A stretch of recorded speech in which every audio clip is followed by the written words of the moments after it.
Okay, today's topic or topics, and really these kind of overlap.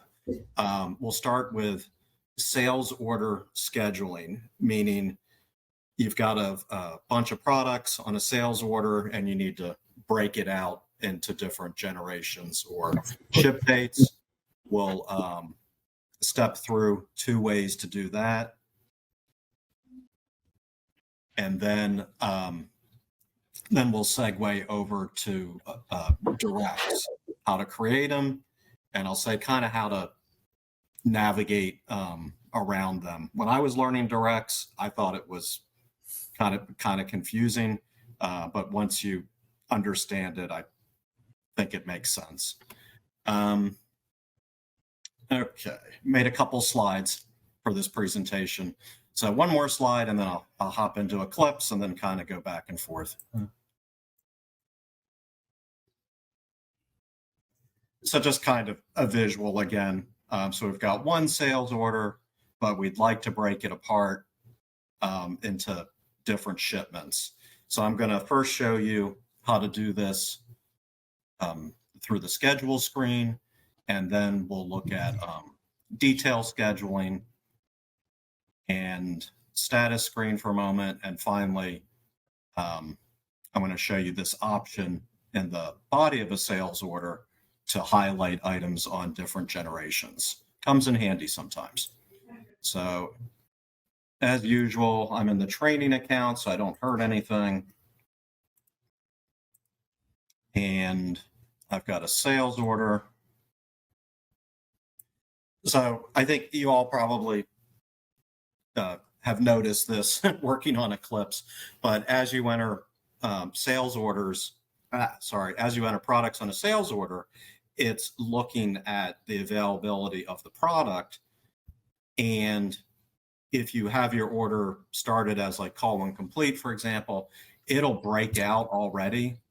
It'll break out your order based on availability. I'm in the training account, so that November 4th date is probably bogus. But the important thing here is that on my first 4 products, they're showing available. But on this last one, it's showing not available. So depending how you start your order, like I said, Eclipse may already be breaking it out into different dates, which I think most people generally have this order summary panel open. But if not, you can open it and close it with this little triangle button here. Okay. So then if I want to kind of break this out into different dates, like I said, there's really 2 main ways to do it. One, like let's say they, even though we have this trunk duct, they don't want it today. Maybe they want it tomorrow or the next day. So if you click on a product and then either right click and choose schedule, or I think most of us have a schedule button in our toolbar. Either way, get into that. Then line item by line item, like for this trunk duct, I can come over and change the dates. So let's say it doesn't really want it until the 19th. By the way, here's something I just kind of relearned the other week. I tend to click on the little calendar icon, which is fine. But if you just want to type a date, you just need the month and the day. So like if I wanted this as October 20th, I can just go 10/20, enter, and it knows that I mean 2022. Just a kind of trick if you find yourself, if that's faster than using the little calendar icon. At any rate, now you can see I've got 3 different ship dates. By the way, if you ever see this, sometimes when you change around a date, it'll kind of linger for a moment. See this ship date over here, and it says $0. That's because I momentarily had the product on 1019 and then moved it to 1020. But if I click out of the screen and back into it, it's righted itself, if that makes sense. So again, I can go product by product, go into the schedule screen and change the dates individually. Another way to do this, which could be faster if you're dealing with a big order that you need to address a number of products and break them out. Detail scheduling is going to show you all the products on your order. And from here, I can go in, I can change dates, I can change ship via. So maybe this product that I already did schedule this trunk ducked out, but from the detail scheduling screen, I can also change the ship via, like maybe this is supposed to go our truck.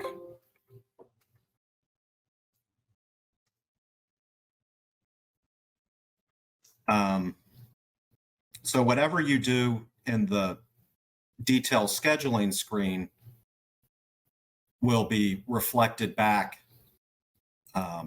in the status screen. In this way, I think of the status screen really as the summary of each shipment, and then detailed scheduling is showing you the breakdown. Something else that took me a little while to get into my brain was the way you read this screen is when you see a product and then it has a status. Back? Pardon? Yeah, he's back then. Oh, Ray, mute yourself. Sorry. Oh, you're fine. So the way you read this screen is when you see a product with a certain status. And by the way, if you forget what C means, you can use the drop down and it'll tell you C is called when complete. And then the ship via over here, the ship branch. So the second and third products, because it's blank for the status and the ship via, that means the second and third products are following, they're grouped with the first product, if that makes sense. So this call when complete and will call for ship date of 10/14 applies to the first product, the second product, and the third product. On the fourth product, I see a different date. It's still call when complete, but it's a different date. And then this one I made our truck. So it's just that product on 10/20. And then finally, my last product, November 4th, will call and also call when complete. So detailed scheduling, I think, is useful if you're working, if you really need to manipulate a bunch of products on your order. But again, at least for me, until I'd worked in it for a little while, I thought I think it just takes a little bit to understand how it's showing you the information.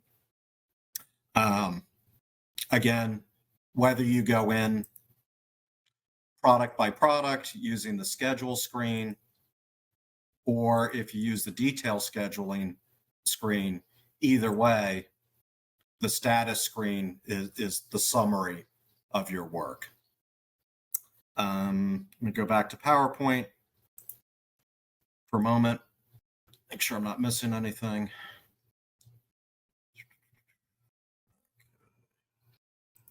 Oops.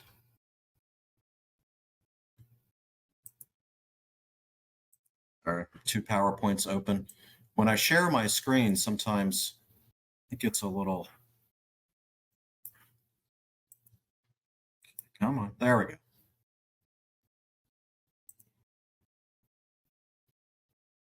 Oh, okay, so back to this. I was just trying to illustrate, not only can you break your order out into different dates, but you could have part of your order going will call, part of it our truck. In a moment, or in a minute or two, I'll show you how you can make part of your order a direct shipment.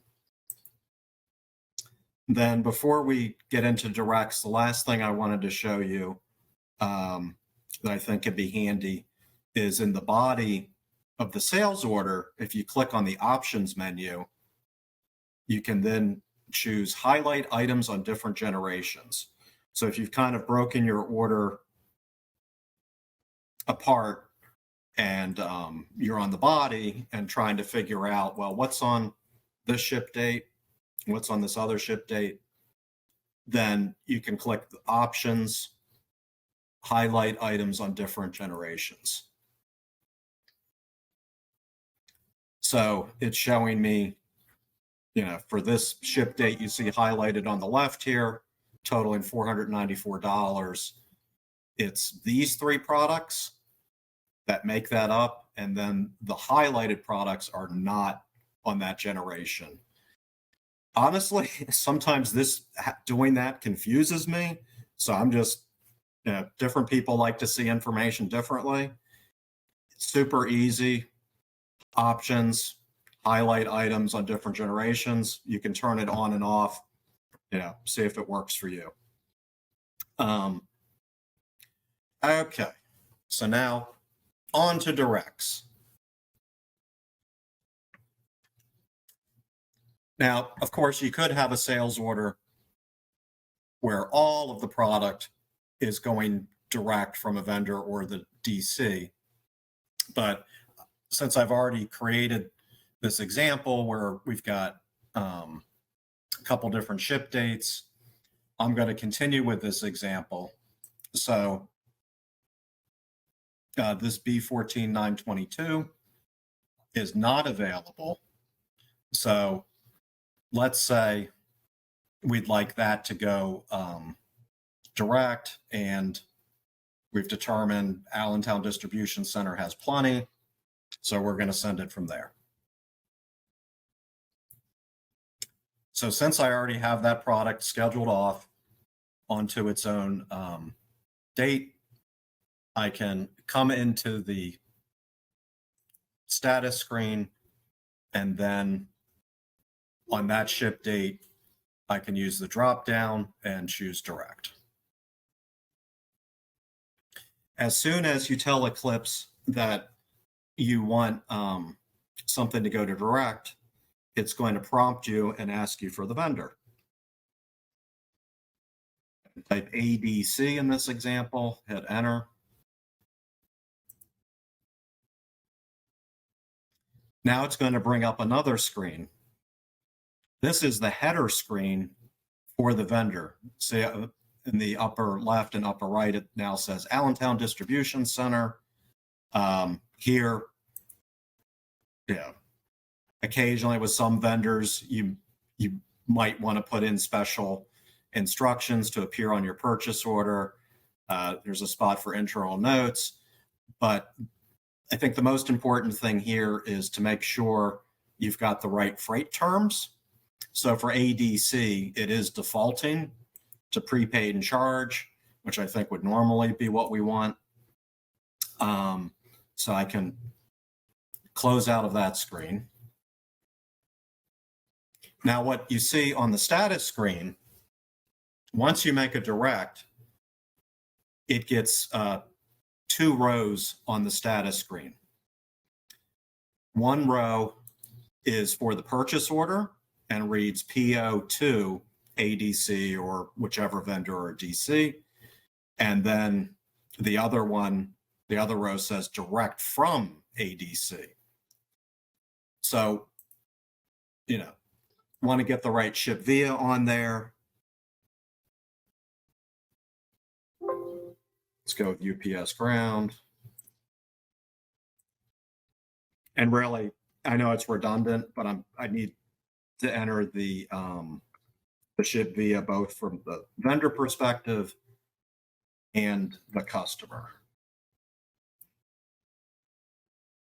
Okay, great. So now we've got the PO, and then in the print column, which I really would rather that this read like print/email/EDI, but in the print column, you can use the drop down and then EDI your order or email it. Let's see, one or two more things about directs. So as we saw when we first created the direct and it prompted us for the vendor, it sent us into the header screen for the vendor. So to get back to that screen, you would, on the status screen, click on the PO line and then header. Sure enough, I'm in the header screen for ADC. If I wanted to go to the header screen for the customer, took me up, got out too far. I wanted to go into the header screen for the customer, then on the status screen, I would click on the direct from line, then click header. And now you see I'm in the header screen for Eclipse test customer. So that's how you kind of can navigate back and forth. So when you create a direct, it adds that header screen for the vendor. It also adds a total screen. So if I want to see my total with the customer, then I'm clicked on direct from ADC, click on total, says Eclipse test customer in my example, and here's the customer totals. But if I want to see the total for the vendor, then I click on the PO2 ADC and click total. So I kind of had fun making a graphic for this. I call it the anatomy of a direct. So every sales order has a body, a status screen, detailed scheduling, a customer header screen, and a customer total screen. But then when you make it into a direct, it adds that other header and that other total screen. Let me see. I think I just have one more point to make, and then I can open it up for questions. So I showed you, because I already started with a sales order that was going to break out and some of it was going to go will call and only one product was going to go direct. I showed you first how to break the order apart. If you write a sales order and all of the products on that sales order are going to go from the same source, from the same vendor or DC, then you can save a step or two. From the body of the sales order, there is a directs button you can click that turns it right into a direct. It just saves you from like having to go to the status screen. But I wanted to kind of show you the one main way, which is going through the status screen. So well, actually, I never muted you. So if you want to unmute, and then we can unmute yourselves if you have questions, and then we can take the last 9 minutes or so and talk through anything.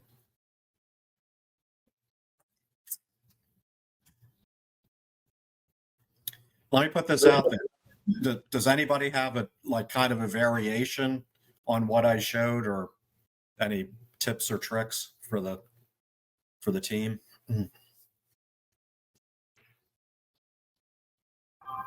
I do have a question, Matt. Shoot. So that example you gave us where we had a few of the items here and then one item from a direct from the vendor. I actually ran into this yesterday. Is there a way that I can email a total invoice to the customer without combining generations and messing up that direct order? Like we have multiple generations. Is there a way I can send one invoice or one acknowledgement?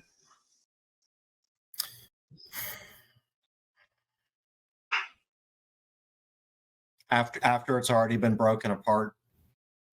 Yeah, so like he placed an order and it was actually something I shipped from us 2 things, and then I shipped from ADC 1 thing, and he wanted for his bookkeeping. I ended up emailing him twice, but I didn't know if there's a way to, send one. And I, every so often come into something similar where we have multiple generations of an order, and it's not combining that. I honestly don't know. I can certainly research that. Does anyone else on the call know?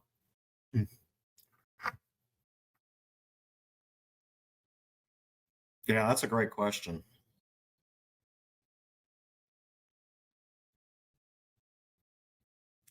I feel like after it's an invoice, I think yes, but I'm going to have to play around with how, and I'm not going to make a promise. My gut feeling is there is a way, but I can't think of it off the top of my head.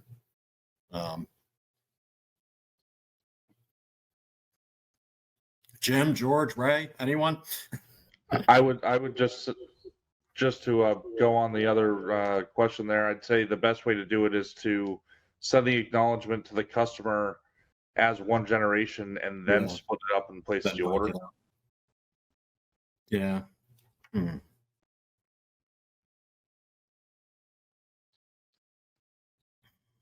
Yeah, it's interesting because what's sometimes helpful when you've got the order broken up on the total screen, there is view all totals and total summary, which can be useful, but I don't think there's any like that's it. I mean, it's kind of putting it together and showing you a total, but I don't think there's anything you can do from here, to send it off to the customer, unfortunately.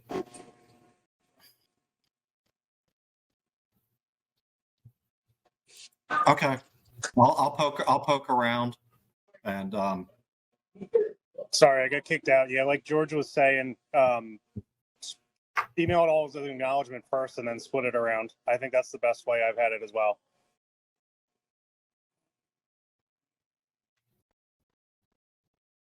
yeah.